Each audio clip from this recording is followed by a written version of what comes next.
Peter, I have to say. And actually, I think, to be honest, anybody who works in the voluntary sector has to be not entirely all there. You know, when you think the fact there's not enough money, we're paid peanuts, everybody keeps interfering with our work and telling us what we need to do and how we can do it better. Don't you ever get up in the morning and look in the mirror and think to yourself, I must be off my rocker? So I don't think it's just about chief executives, I think about those of us who choose to work in the voluntary sector. And I have to say that I'm not a serial killer, although this week I have been very tempted to be a ministerial killer.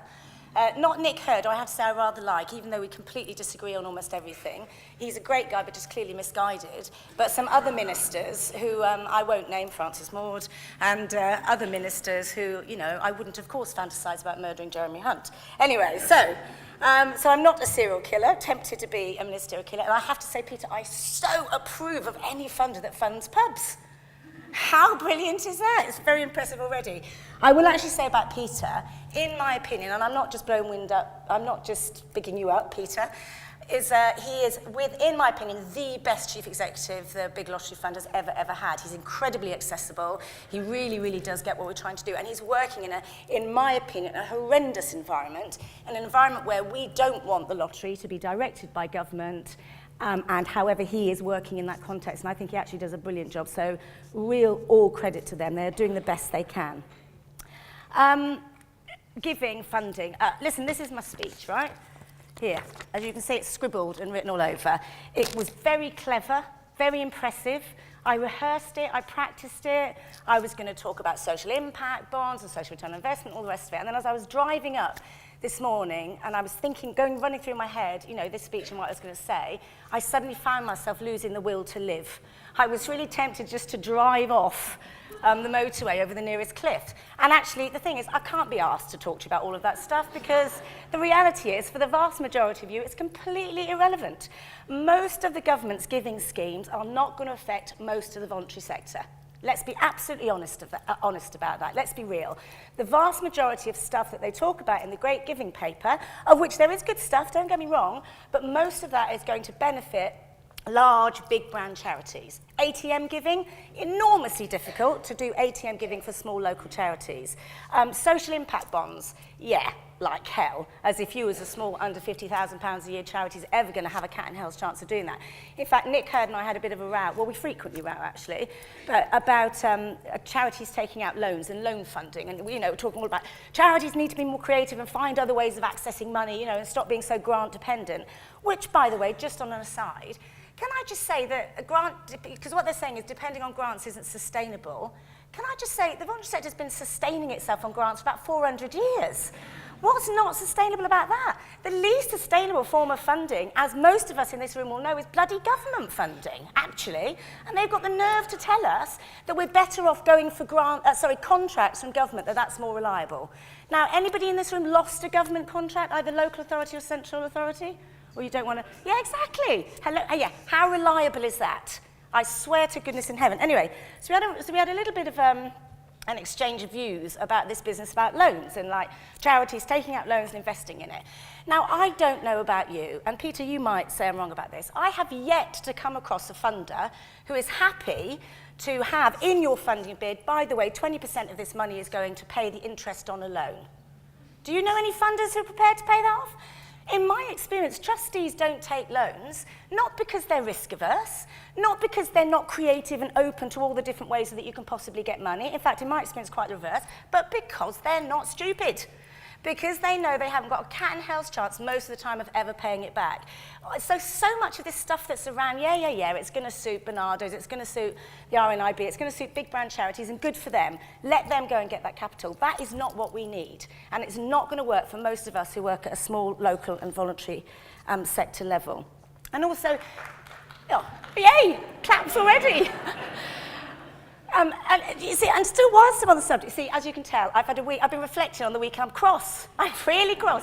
I'm cross with the bloody government, I'm cross with local authorities, I'm cross with businesses, but I'm also cross with you, with us, the voluntary sector. And so I don't think you're going to get away without me having a go. But I'll come back to the minute. But there's this other thing about, charities being reliant on statutory money.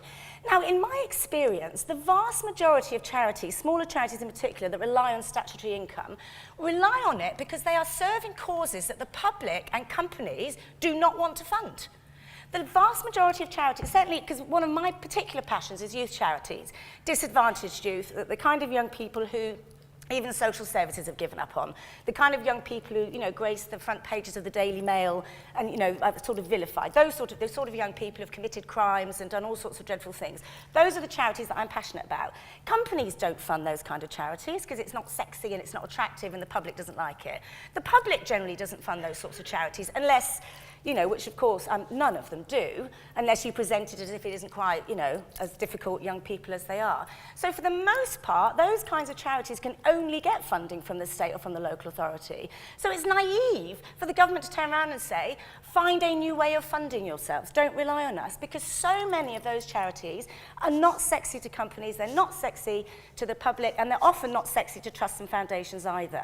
And I think we've got to keep on saying that. We've got to keep saying, because this other thing they're talking about, look, I haven't even opened the speech yet. The other thing they keep talking about is like being creative and being social entrepreneurial. Now, don't get me wrong. I think there are some wonderful social enterprise models out there. I think there are some fantastic examples of it. But the reality is, for the vast majority of us in the voluntary sector, we don't actually provide a service that we can sell to anybody. We provide a service that needs grant funding. On top of that, it's all real saying like set up a cafe or shop. One small charity I know deals with domestic violence issues, lost about 70% of its funding from the local authority. So they've had this idea, well, what we're going to do, they've got a grant to set up a little shop, like a little local shop, so they can try and raise money through this shop.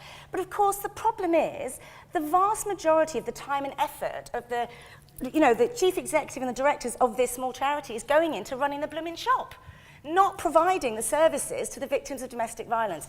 And I think we're colluding in all of this nonsense that gets shoved at us by government and by businesses and all the rest of it. And I'm tired of it. And we've got to start standing up for ourselves. And whilst, oh yeah, go on, carry on. And whilst I'm on the subject, I've said this a million times, I'm not going to stop saying it. I think it is breathtakingly arrogant, I mean, beyond belief, for businesses and government to tell us that we need to become more business-like, efficient and effective, that we don't know how to run ourselves well. Again, something I had a bit of a duff up with Mr. Hurd. Minister Hurd? I don't know, how do you address the Prime Minister? Idiot, usually, I think. Anyway, as the lovely Nick, who is lovely, by the way, I hope nobody's tweeting this. Just suddenly thought of that, shit. Anyway, where was I? What was I talking about? Oh yeah, businesses, right?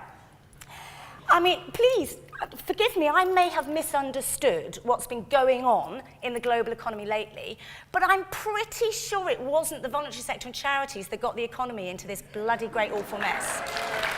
Excuse me? And on top of that, listen, when I heard last year that the Prime Minister had asked Philip Green, you know the fellow who runs Topshop and Burton, to go and advise the government on how to manage its costs, because apparently businesses are great at managing costs. What? Businesses are great at passing costs on to the consumer. You know, in terms of actually running something on absolutely no money at all, give me a break. Anyway, I wrote to the Prime Minister, he never wrote back. Doesn't surprise me, basically saying, if you want to know how to run an absolutely brilliant, first-class service on absolutely bugger all money, you come and talk to somebody who's running a small charity. Because we get more efficiency and more effectiveness out of our pound than anybody else. Now, don't get me wrong, of course the voluntary sector's open to learning, of course we are. But I think we've just got to stop colluding in this nonsense around the fact that businesses know better than us, because they don't. And I'll tell you something else as well, when it comes to governance, you know, to leadership, to leading by example, nobody can touch us for absolutely tip-top governance. Now, of course, we've got some badly run charities, but nothing on the scale of what we've seen happening in, you know, in the Houses of Parliament with ministers and MPs and all the rest of it, and expenses, and nothing to what we've seen happening in a lot of the private sector, certainly at the bigger level. So you have got to stop being modest, false modesty. You know, it makes me want to, like, kill somebody. Back to the ministers. It's that psychopath in me, isn't it? Because we are really good, and we're not good at shouting about it. We collude in some of this nonsense. I was giving a speech at a community business partnership. I don't think they'll ask me back again, because it was all businesses. And I basically said to them, what makes you think that